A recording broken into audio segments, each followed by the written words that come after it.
Senhoras e senhores, estamos começando mais uma carona no banco da frente. Aperte seus cintos e vamos entrar comigo nessa viagem aqui.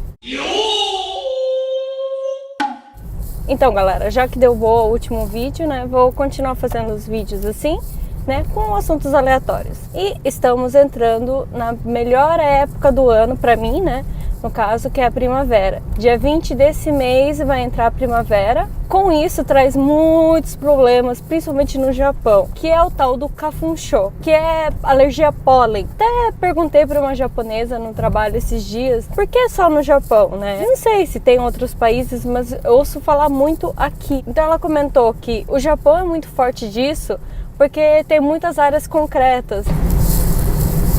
O tiozinho mandando eu passar. Então o pólen não filtra na terra, acaba ficando no ar e gerando muita alergia para o pessoal. Então por isso que é muito comum as pessoas já usarem máscara desde sempre.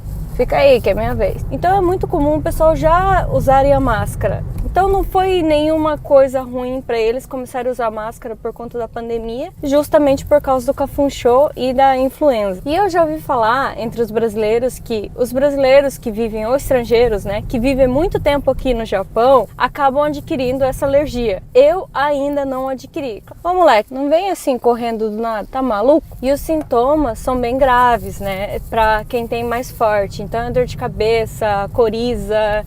Nossa, dizem que é horrível, né? Toma remédio, só que o remédio dá sono. Então seria meio que um labirintite versão alergia. Não sei, nunca tive labirintite também. E juntamente no mês de março, ontem faz 10 anos, né, desde aquela catástrofe que teve no Japão em 2011. Eram 2h46 da tarde no Japão, 2h46 da manhã no Brasil, quando o terremoto sacudiu a costa nordeste do país. Então o senhor Suga, ministro do Japão, né, que mudou esse ano, teve uma declaração no site, na internet, onde ele estava dizendo para fazer um minuto de silêncio às 2h30 da tarde. O horário certo, né, que a minha empresa também repassou isso, que era para fazer 1 minuto de silêncio às 2h46, horário exato que aconteceu a catástrofe. Só que, enfim, né, a gente está trabalhando, né, não teve nenhum aviso, então a gente acabou esquecendo, não teve esse 1 minuto de silêncio. Até hoje é lembrado desse catástrofe, tanto que passou nas notícias. E realmente, se você vê algumas imagens, você consegue ver a grandeza, né, do desastre. Até hoje tem pessoas desaparecidas, no caso, né, é um corpo desaparecido, e ainda está sendo encontrado os restos, né, mortais das pessoas. Já teve na notícia esses dias que foi encontrado, né, mas foi uma grande tristeza para os japoneses. E hoje, como vocês podem ver, tá nublado de novo, né, a previsão é de chuva hoje e amanhã é sábado, então sábado vai ser dia de chuva. Eu espero que domingo pelo menos dê sol, porque ninguém merece trabalhar a semana inteira e não ver nem um pouquinho de sol no final de semana. E eu queria agradecer a galera, né, que fez a pergunta ali nos comentários. Né, teve o Nilson, questionou sobre se tem algum programa infantil aqui que dá prêmios, tipo Bom Dia Companhia ou PlayStation. Então, aqui, programa infantil que oferece prêmios não tem. Né? Não vou dizer que não tenha, tipo, sorteio, que o pessoal manda um hagaki, que é como se fosse um cartão postal em branco, né, onde escreve o seu nome, e daí eles fazem sorteio de alguma coisa. Na minha época tinha, né? Não sei se agora tem, até porque eu não consigo assistir, que eu assistia era de manhã, antes de ir pra escola, ou pela internet, com a internet que cresceu, então tem bastante isso também no Twitter, né, no Line, tipo WhatsApp no Japão. E por que não tem nos programas infantis esse tipo de premiação? É só por intuito educativo que é passado. Eles não querem, tipo, a criança pegue o telefone e ligue, né, sem autorização dos pais. Isso pode gerar um problema também pro programa. Isso aqui no Japão não tem, tipo Bom Dia Companhia, né? Eu sei que os pais acompanhavam tal, mas nos programas é bem difícil passar isso aqui. Mas tem infantil de várias categorias, né? Tem aqueles onde as pessoas se vestem de ursinho de pelúcia, sei lá, de algum bicho, tipo o Molocoton da Eliana. Desça essa flor para uma flor que deu no meu jardim. E ficam dançando junto com as criancinhas. Daí tá as crianças chorando, sentado no chão, querendo ir embora. E tipo o bicho falando, vamos, se mexe, vamos dançar. Então tem esse tipo de programa um pouco engraçado, às vezes meio bizarro.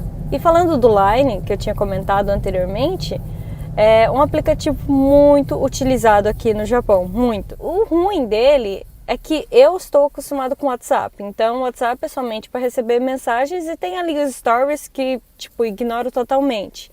Mas online é como se fosse uma rede social mesmo. Aí tem um feed que você consegue ver as pessoas que você está seguindo, como se fosse um Instagram. Aí você pode postar fotos também, tem curtidas. Aí tem um chat que você pode fazer chamadas, né? Normal, como se fosse o WhatsApp. E tem moeda do Line também. Você faz uma recarga. Vamos, corre. Isso. E tem o Line Pay, que você faz pagamentos, né? Ou compras com código de barra, ou faz leitura, né, e você faz o pagamento com a conta. Aqui no Japão tem bastante esse negócio de Pay, né, tem o PayPay, que é o mais famoso, tem a au Pay, que é da loja de celular, então tem vários Pays, e um deles é o Line Pay, que é bastante utilizado também. E diferente do WhatsApp, as figurinhas, né, que no WhatsApp você pega de graça, você favorita o que a pessoa mandou pra você e você tem a figurinha. No Line já é diferente. No Line você tem que comprar as figurinhas, né, ou tem as grátis que o Line mesmo dá, ou tem um período grátis que você pode usar, mas você tem que adicionar, sei lá, alguma empresa, né, pra empresa ficar mandando propagandas. E tem bastante também desconto. Por exemplo, esses dias eu fui numa loja de lamen, onde tinha a promoção do dia, que se você adicionasse como amigo a loja, no caso, né, você ganhava um prato de gyoza, que é uns pastelzinho chinês assim, que no Japão é a versão frita, né, e na China é a versão esquentado no vapor. Então você ganhava um prato desse gyoza. Então tem várias promoções assim em, sei lá, a maioria dos restaurantes que eu fui. E até o Ministério da Saúde aqui no Japão, eles passam a informação do corona pelo aplicativo. Então você tem ele adicionado e ele fica passando informação. Se você quer saber sobre a vacinação, você entra na categoria. Só que eu fui tentar ontem e não tinha o meu estado, não sei porquê. Mas a vacinação agora está começando a andar, né? Principalmente com os profissionais da saúde. Só que ainda vai demorar, né? A gente sabe que tem muitas pessoas para ser vacinado ainda. E também eles passam informações do cluster, né? Que é o cluster, que é uma palavra americana, eu acho, que significa onde começou uma epidemia de muitos casos. Por exemplo, teve o cluster no hospital, por exemplo. Aqui teve 30 pessoas contraíram o corona, né, no hospital, então teve um cluster. Então eles chamam de cluster. Então nesse Line eles têm essas informações, eles repassam essas informações, né, para avisar, para as pessoas tentarem evitar de ir no lugar ou se prevenir. Pessoal, desculpa, eu começo a entrar no assunto que vai gerando outros assuntos, né, e eu fujo totalmente do objetivo principal. Voltando de novo às perguntas que eu tive, e daí teve outra pergunta da Global Citizen, né, que questionou sobre a questão da língua. Como que os japoneses assimilam, né, um estrangeiro falando japonês? Eu trabalhei muito tempo na loja, então o que eu ouvia falar é que não tinha dificuldade nenhum para entender. Os japoneses que fazem o atendimento na loja, eles usam um linguajar um pouco mais difícil, então fica um pouco complicado para algumas pessoas entenderem, por exemplo, para estrangeiro, para pessoas idosas. Então o que eu escutava bastante era elogio por parte dos idosos também, principalmente. Algumas pessoas mesmo falavam que era muito mais fácil de entender quando eu estava explicando alguma coisa para eles. E todas as vezes eu recebi elogio pela forma de falar, que nem parece estrangeira falando, que se eu atendesse o telefone achariam que estava falando com japonês. E já teve muitos casos também que eu liguei, né, em locais, né, questionei coisas em japonês e quando perguntava o meu nome, eu falava meu nome, então a pessoa do outro lado da linha se assustava, né, falando assim, nossa, você é estrangeira. Mas sim, quando eles olham pra mim, ou começa a falar inglês, ou fala que não sabe falar inglês em japonês, ou que não consegue se comunicar comigo. Mesmo às vezes eu falando japonês com eles. É muito engraçado, porque já teve muitos casos que eu comecei a falar em japonês com a pessoa e a pessoa respondia em inglês. E eu falava, não precisa responder em inglês, até porque eu não consigo entender o inglês do japonês. É um pouco meio difícil. E eu falava, Nihongo de daijoubu desu yo. Mas isso é pessoa para pessoa. Por exemplo, aqui em Hamamatsu, que eu me mudei, tem bastante estrangeiros. Tanto que é a maior colônia brasileira. Pelo menos era, não sei se ainda é. Eu estava fazendo uma pesquisa sobre a cidade de Hamamatsu. É uma cidade com maior quantidade de brasileiros per capita no Japão. Então os japoneses já estão acostumados a ver rostos estrangeiros, eu acredito. Então o tratamento aqui é um pouco diferente de Toyota, que eu morava. Que eu já tinha comentado, mas lá já recebi, né, tantos elogios, como também já me falaram que preferia ser atendido por japonês. Depende muito da mentalidade do local, das pessoas também. Por exemplo, em Hamamatsu, que tem bastante estrangeiros, então as pessoas já são mais acostumadas a conviver o dia a dia. E sim, já me questionaram se eu era Rafu, que é meio a meio, né? No caso, meu pai fosse brasileiro e minha mãe japonesa mesmo, ou vice-versa. Porque aqui no Japão tem bastante, né? Já conheci pessoas que é Rafu, que é meio a meio, que tem os dois casos. Ou a pessoa consegue falar a língua estrangeira, ou então só consegue falar japonês. Tem esses dois casos. E quando a pessoa só consegue falar japonês, é como se fosse um japonês, né? Viveu no Japão, cresceu no Japão, é um japonês. Só que tem um físico estrangeiro. É estranho, mas é muito comum aqui no Japão, muito comum. Gosto de ver vídeos, por exemplo, no TikTok. Claro que no meio de várias bobagens você vai achar um ou outro vídeo interessante. E tem bastante que eu sigo de estrangeiros no Japão.